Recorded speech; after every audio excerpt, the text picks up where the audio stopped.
नमस्कार. श्री स्वामी समर्थ. शिवपुराणानुसार महाशिवरात्रीला रोगमुक्तीसाठी, संकट दूर करण्यासाठी, कोणत्याही कामात यश, सुख, समृद्धी, तसेच अडलेली कामे, नोकरी, तसेच बुद्धिवर्धक उपाय आपण आजच्या या व्हिडिओमध्ये पाहणार आहोत. चला तर मग आपण आजच्या या व्हिडिओला सुरुवात करूया.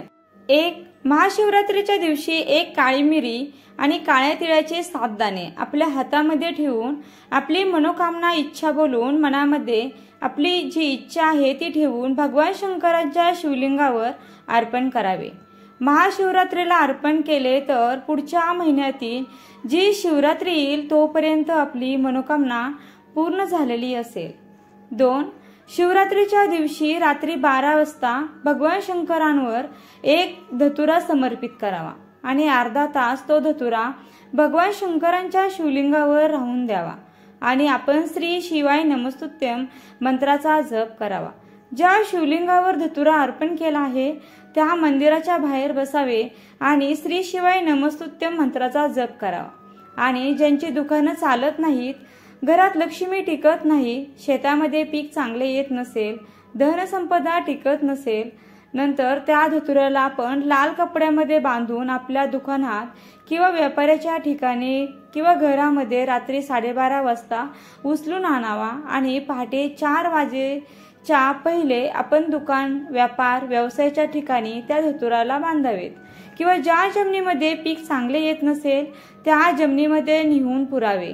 आपल्याला जीवनामध्ये कधीच तकलीफ भोगावी लागणार नाही, तसेच लक्ष्मी वाढत जाईल आणि धनसंपदा सुद्धा वाढेल. 3.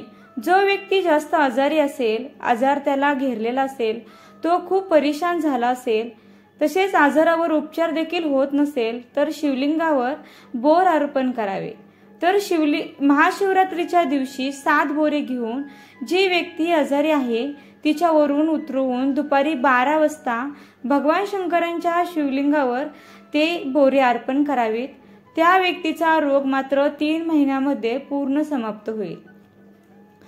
4. ज्याचा व्यापार चालत नसेल, व्यवसाय चालत नसेल, खूप जास्त कष्टमय जीवन चालू असेल, तकलीफ होत असेल तर धतुऱ्याला हळदीमध्ये बुडवून भगवान शंकराला शिवरात्रीच्या दिवशी रात्रीच्या 12 वाजता समर्पित करावा.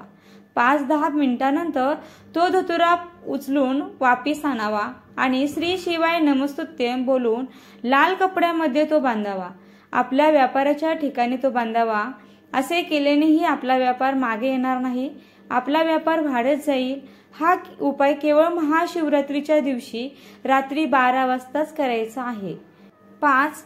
जर एखाद्या व्यक्तीला मोठा आजार झाला असेल आणि डॉक्टरांनी तो आजार ठीक होणार नाही असे सांगितले असेल तर त्यामध्ये खूप तकलीफ देखील असेल तर 7 धतुरे कोणत्याही शिवरात्रीच्या दिवशी, प्रत्येक महिन्यात शिवरात्री येते तर कोणत्याही शिवरात्रीच्या दिवशी 7 धतुरे घेऊन त्यातील एका धतुऱ्याला मौली गुंडाळावी आणि चंद्रमौली भगवंताचे स्मरण करावे आणि मौली गुंडाळून घ्यावी आणि 6 धतुऱ्यांना हळदीमध्ये बुडवावे. भगवान शंकरांच्या शिवलिंगावर मौली गुंडाळ्याला धतुरा शिवलिंगावर अर्पण करावा आणि राहिलेले 6 धतुरे आहेत त्यातील शिवलिंगावर एक धतुरा, गणेशांच्या स्थानावर त्यातील 2रा धतुरा, कार्तिकेयांच्या स्थानावर त्यातील 3रा धतुरा, अशोक सुंदरीच्या जागेवर 4था धतुरा, भगवान शंकरांच्या शिवलिंगावर व माता जगदंबांच्या हस्तकमलावर 5वा धतुरा अर्पण करावा आणि शेवटचा धतुरा शिवलिंगावरून खाली जल पडत आहे त्या ठिकाणी एक धतुरा अर्पण करावा आणि तो धतुरा अर्पण केल्यानंतर 10 मिनिटांनी वापस घेऊन यायचे आहेत आणि अवधूश्वर महादेवांचे नाव घेऊन, चंपेश्वर महादेवांचे नाव घेऊन त्या धतुऱ्याला जो व्यक्ती आजारी आहे त्याचा स्पर्श करून बेलपत्राच्या झाडाखाली जोरात आपटायचा आहे. हळूहळू रोगामध्ये आराम मिळायला प्रारंभ होतो, औषध हळूहळू समाप्त होतात आणि व्यक्ती स्वस्थ होतो. हा उपाय केवळ शिवरात्रीच्या दिवशीच केला जातो. 12 महिने शिवरात्र येते, आपण कोणत्याही शिवरात्रीच्या दिवशी हा उपाय करू शकता. 6. शिवरात्रीच्या दिवशी 7 गव्हाच्या लोंब्या घरामध्ये आणून घरामध्ये आपल्या घराचं नाव आणि आपले गोत्र बोलून त्या लोंब्या घरात संपूर्ण फिरवून ते शिवलिंगावर समर्पित कराव्यात. यामुळे घरात कधीच कलेश किंवा भांडणे होणार नाहीत.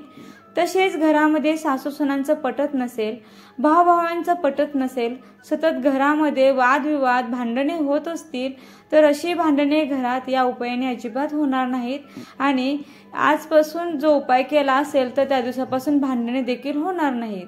7.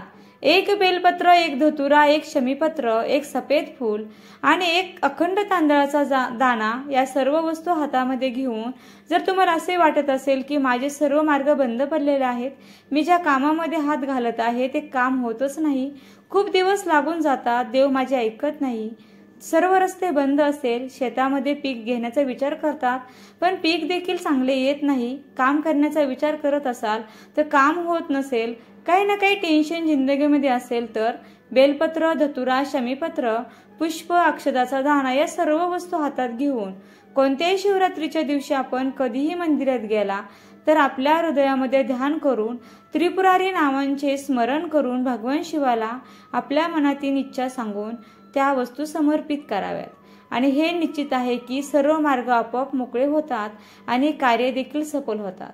त्रिपुरारी नाव सुख देणारे आहे. 8. जॉब लागत नसेल, सिलेक्शन होत नसेल तर एक बेलपत्र आणि 7 तांदळाचे अखंड दाणे बेलपत्राच्या मधल्या पानावर 7 तांदळाचे दाणे ठेवावेत आणि एक घासलेल्या चंदनाचे पिवळ्या चंदनाची गोळी घासून त्याची गोळी बनवावी आणि तिला शिवपिंडीसारखा आकार द्यावा. शिवलिंगासारखे आकार बनवून त्या तांदळाच्या दाण्यावर ती ठेवावी. घरामध्ये एका जागेवर ठेवून त्याचं पूजन करा. घरातील आपल्याजवळ जी काही सामग्री असेल, रोली, चंदन, त्यांनी त्यांची पूजा करावी. दिव्याने आरती करून तसेच बेलपत्र ते धरून शिवलिंगावर अशोक सुंदरीच्या जागेवरती ठेवावे आणि बेलपत्राची दांडी जलधारेतून पाणी पडते त्या दिशेला असावी. शिवरात्रीच्या दिवशी एक वेळेस केवळ हा उपाय करायचा आहे. आपली कामना करून ते बेलपत्र ठेवायचं आहे आणि भोलेबाबांना 2 दिवे देखील लावून यायचा आहे. एक दिवा गोल वातीचा लावायचा आहे आणि एक दिवा लांब वातीचा लावायचा आहे. एक दिवा जगज्जननी माता पार्वतीच्या नावाने आणि एक दिवा भोलेबाबांच्या नावाने लावायचा आहे आणि बाबांना प्रार्थना देखील करून यावे. भोलेबाबा आपली कामना पूर्ण करतील, पण मेहनत करायला सोडायचं नाहीये, परिश्रम करत राहायचा आहे, संघर्ष प्रयत्न देखील करत राहायचा आहे. 9. एखाद्या व्यक्तीला फ्लॅट खरेदी करायचा आहे, शेती खरेदी करायची आहे तर महाशिवरात्रीला एक गव्हाची लोंबी म्हणजे ज्या वेळेस गहू अर्धा कच्चा पिकलेला असतो अशी लोंबी शिवलिंगावरती अर्पण केल्याने आणि 1 लोटा जल अर्पण करून ती लोंबी उचलावी आणि त्यातील 12 गहू काढून घ्यायचे. महाशिवरात्रीपासून सलग मासिक शिवरात्रीला एक गहू असे 12 गहू प्रत्येक महिन्यात अशोक सुंदरीच्या स्थानावरती अर्पण केल्याने येणाऱ्या महाशिवरात्रीपर्यंत तुम्हाला तुमचे स्वतःचे घर, शेती, जे काही मनात इच्छा आहे ती पूर्ण झालेली असेल. 10. महाशिवरात्रीला भगवान शिवशंकरांना फक्त एक वस्तू सगळ्यात महत्वाची अर्पण केल्याने घरामध्ये जेवढ्या व्यक्ती राहतात त्यांच्या आयुष्यामध्ये कधीही दुःख, संकटे येणार नाहीत. कितीही मोठा अकाली मृत्यू असेल तो देखील येणार नाही, तो देखील दूर होईल. त्याच्यासाठी मात्र एक बेलपत्र व एक बोर शिवलिंगावरती अर्पण करावे. 11. 12 महिने शिवरात्र येतात, त्यातील 12 मासिक शिवरात्र आपण त्यांना म्हणतो. शिवपुराणात म्हटले आहे की जीवनामध्ये असे भरपूर नियम असतात, पण ते नियम तुम्ही घेऊ शकत नसाल तर एक नियम जरूर घ्यावा. हा नियम घेतल्याने 3 महिन्यातील शिवरात्रीमध्ये फळ मिळते. केवळ 3 महिन्याच्या शिवरात्री तुम्हाला फळ भगवान शिवांच्या आशीर्वादाने प्राप्त होईल. त्यासाठी प्रत्येक शिवरात्रीला 3 ठिकाणी दिवा प्रज्वलित करायला चालू करा. बाबा भोलेनाथांना जोळी पसरून, पदर पसरून त्यांना विनंती करावी आणि 12 महिन्याची शिवरात्री व्रत करा. अगर नाही करा पण त्याचे फळ या 3 ठिकाणी भगवान शिवशंकर, माता पार्वती आणि माता लक्ष्मी यांच्या नावाने दिवा प्रज्वलित करायला चालू करा. पहिला दिवा बेलपत्राच्या वृक्षाखाली, दुसरा दिवा भगवान शिवशंकरांच्या मंदिरामध्ये आणि तिसरा आवळ्याच्या वृक्षाखाली. कितीही कठीणात इच्छा असू द्या, ती नक्कीच या उपायाने पूर्ण होईल. 12. शिवपुराणात असे म्हटले आहे की तुम्ही प्रत्येक मासिक शिवरात्रीला कणकेच्या पिठापासून 4मुखी दिवा बनवत असाल तर अतिउत्तम, परंतु महाशिवरात्रीला कणकेच्या पिठापासून 4मुखी दिवा बनवून त्यामध्ये मोहरीचे तेल टाकावे आणि 2 भीमसेन कापूर, 2 लवंगा टाकून पिंपळाच्या झाडाखाली प्रज्वलित करत करत पुरुषांनी ओम नमः शिवाय आणि स्त्रियांनी नमः शिवाय ओम या मंत्राचा जप करावा। जप करून झाल्यानंतर कर्जमुक्तीसाठी भगवान शिवशंकरांना माता लक्ष्मीला प्रार्थना देखील करावी। भगवान शिवशंकर, माता लक्ष्मी आणि माता पार्वती कृपा आशीर्वाद नक्कीच देतात आणि त्यांचा कृपा आशीर्वाद देखील प्राप्त होतो।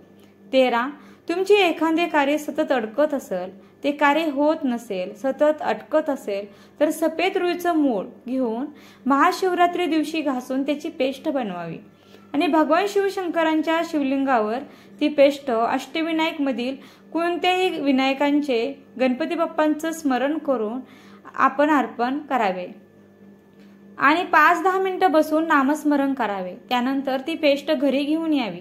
ज्यावेळेस तुम्ही तुमच्या महत्त्वाच्या कामासाठी जाता त्यावेळेस त्या पेस्टचा एक तिलक मस्तिकला लावून अष्टविनायक मधील कुठल्याही एका विनायकांचे म्हणजे गणपती बाप्पांचे स्मरण करून तुमच्या कामासाठी जावे।